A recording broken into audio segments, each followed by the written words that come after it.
งพ่อก็ยกมือพนมวันขาบอกว่าสาธุสาธุสาธุขอให้เรือข้าชนะแก้วมังกรนั้นพร้อมที่สุดแล้วลงพายนิ่งแล้วราชวงศ์ก็ลงนิ่งดูสิริชัยยังไม่ลงครับลำที่สามสิริชัยยังยกพายอยู่รอสิริชัยครับสิริชัยจุฬารักษ์ยังยกพายอยู่พญาตีโคตรก็ยังยกพายอยู่ครับใช่ต่างเรือต่างลำก็บริกรรมคาถาว่าให้เรือตัวเองชนะครับเพราะว่าศักดิ์ศรีในการชิงชนะเลิศชิงถ้วยพระราชทานในเที่ยว27เที่ยวนี้มีความหมายมากมายนะครับหมวดเอาครับลงแล้วพญาตีโคตรพายลงแล้วเหลือสิริชัยครับสิริชัยจุฬารักษ์ยังยกพายอยู่ในหัวเอาพายลงแล้วมาแล้วจ้าผู้ชมจ้าพี่น้องชาวจังหวัดนครพนมมาแล้วเรือทั้งสี่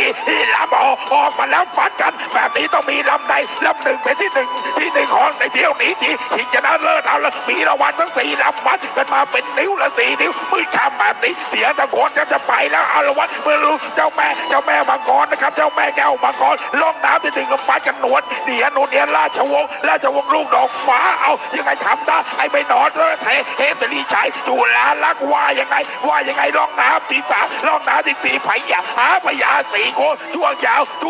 สามก็ชายทั้ง4เราฟัดกันมาแบบแอบนี้เอาเลยว่าใครจะหนีใครจะจี้ออกมาเป็นนิ้วคนนิ้ว1นิ้ว2นิ้ว3นิ้ว4พอหัวไม่กลัวจะอยู่ผู้ทางบ้านพญาวิ่งออกมา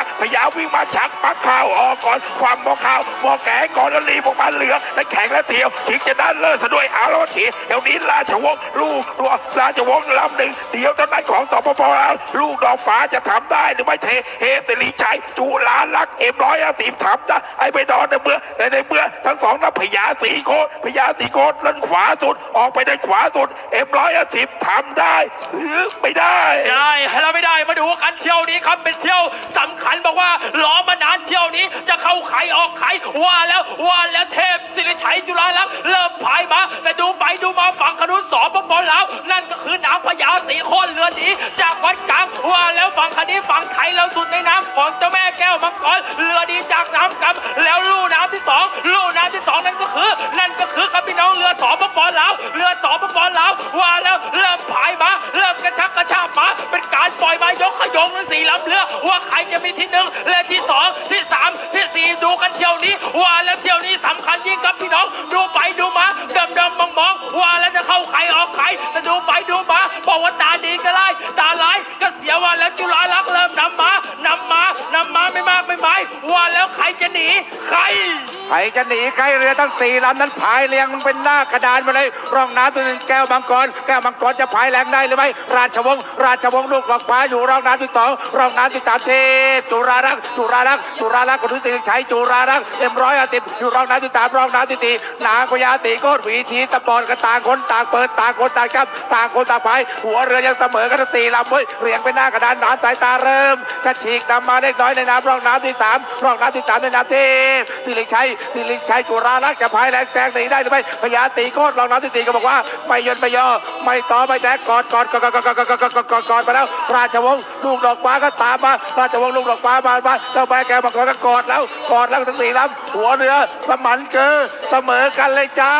เราจะหัวเรือสมันเกอเสมอกันเพราะว่าเรือเที่ยวชิงชนะเลิศดูไปดูมาดูตามสายตาในเมื่อ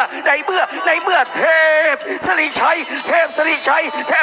จุฬาลักษ์เริ่มระเบิดไม่ผายบอกว่าเที่ยวนี้ชาวนี้เป็นไงก็เป็นกันแล้วเว้ยต่างคน